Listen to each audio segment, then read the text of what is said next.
So what's up guys? So dito tayo sa looban, no?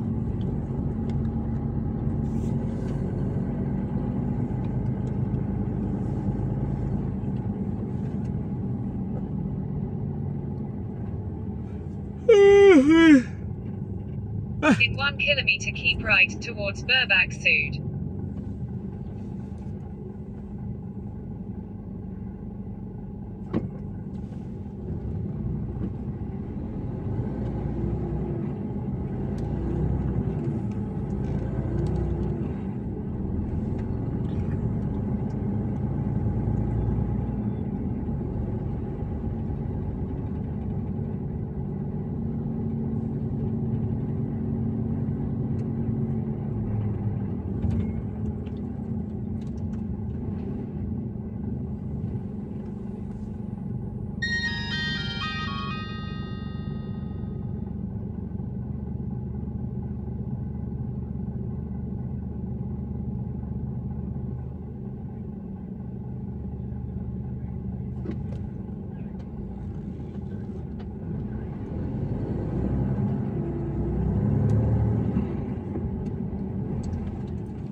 Ay, kung gugo ka dyan, tapos ayan, may dumaan na train sa pool, kaya kailangan alert ka dito sa mga ganitong senaryo mga katrackers, no? Lalo na doon sa mga baguhan. Kailangan ano ka talaga, ayan, no? O diba? So dito kailangan napakahalaga na sundin natin yung mga traffic lights, mga signages. Yan, magkaroon ka talaga ng problema kapag hindi mo sinunod yung mga yan. At kung ikaw ay nakabalagbag dito, so diba?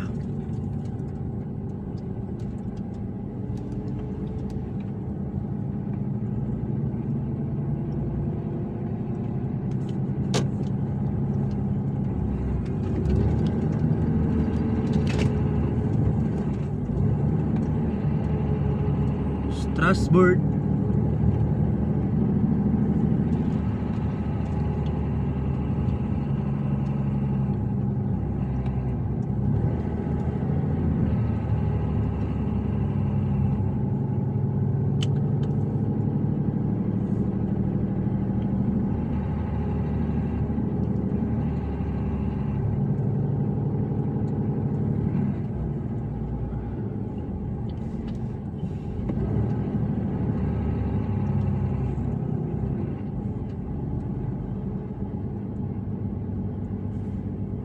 Now keep right, then keep right towards Burbach Sud.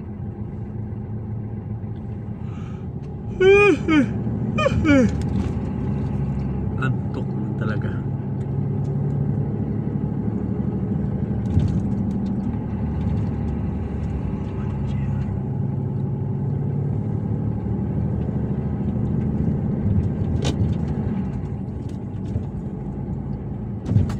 Libacher.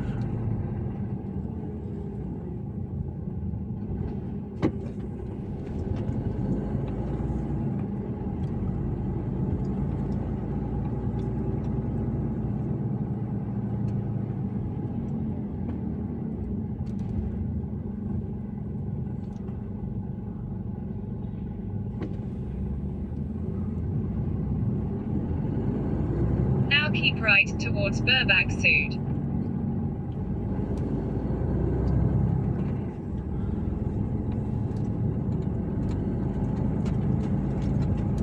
In 300 meter join the motorway onto Westspagenbroek.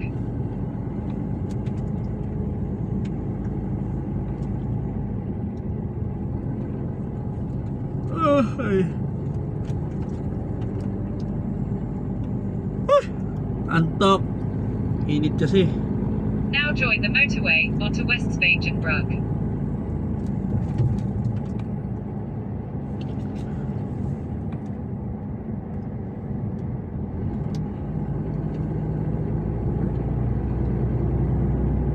In 400 meter keep left, then join the motorway towards Mannheim Sarreguemines. So dito guys, wag kang guys, magkamali guys, na doon pa pala papuntang yan oh.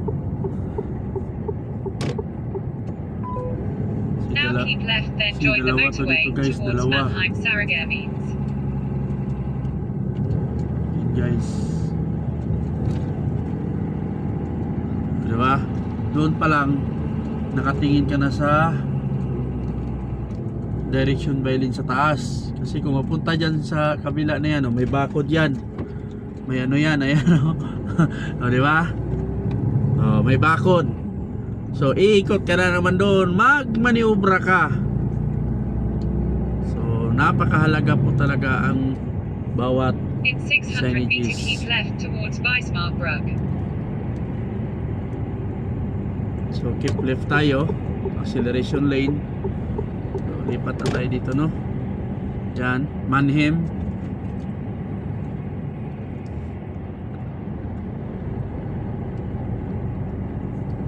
Kaya maging aware po talaga.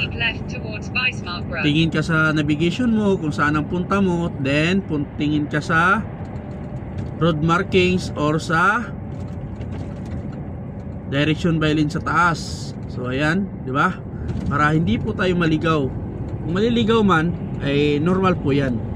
Dahil hindi naman tayo taga rito. So mag U-turn na lang, maghanap ng kuan. Pwedeng ikutan, mag-recalculate naman yung GPS natin no? So ito ay inaano ko lang para doon sa mga kapwa truckers natin na mga baguhan din, na magkaroon sila ng idea. So napakahalaga po talaga yung mga signages sa taas. Kasi dito sa Europe tayo ay nakabase na lang sa mga signages at sa navigation natin. Kompleto naman ay signages tsaka direction by lane. So ayan no, napakahalaga. Lalo na sa mga ganong senaryo na area, napaka-busy po yun.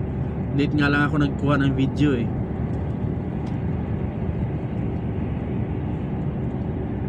In 3 kilometer leave the motorway towards Sarreguemines Kleinblittersdorf.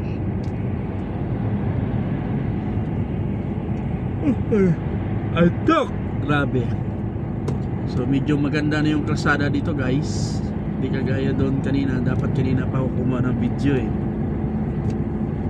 Napaka-busy po talaga. Kahit ako nung unang daan ko dyan sa area na yon, talagang naligaw din ako nun. Kasi nga hindi ko napansin yung direction by lane sa taas. Tapos wala ding road markings ang kuan. Eh pagpasok ko pala, kuan na pala, may harang. So hindi ka na makapunta sa kaliwa. So ang layo ng U-turn ko, nasa 10 kilometro lahat. Tapos syudad pa. So kaya ginagawa kong video na to para maging aware doon sa mga kapwa truckers natin na baguhan no, na hindi nyo na maranasan yung naranasan ko doon. So yun lang mga ka-truckers no. So kung nagkamali kayo, normal po yan sa atin mga ka-truckers, kasi hindi naman tayo taga rito. Isa pa, nasunod lang tayo sa navigation. Minsan huli yung bigay ng navigation. So normal po yun.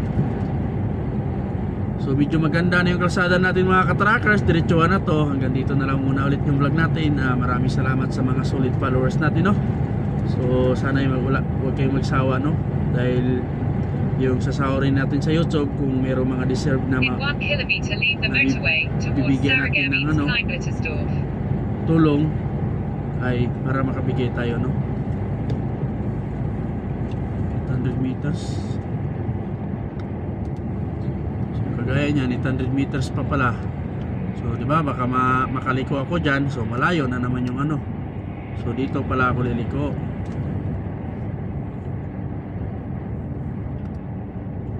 Lagi tayong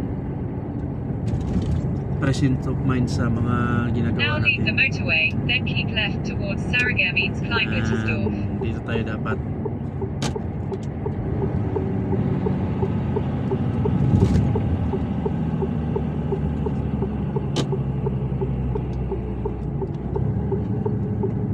In 250 meter keep left towards Sarreguemines Kleinblittersdorf. Ka rin sa sa ganitong senaryo gawa ng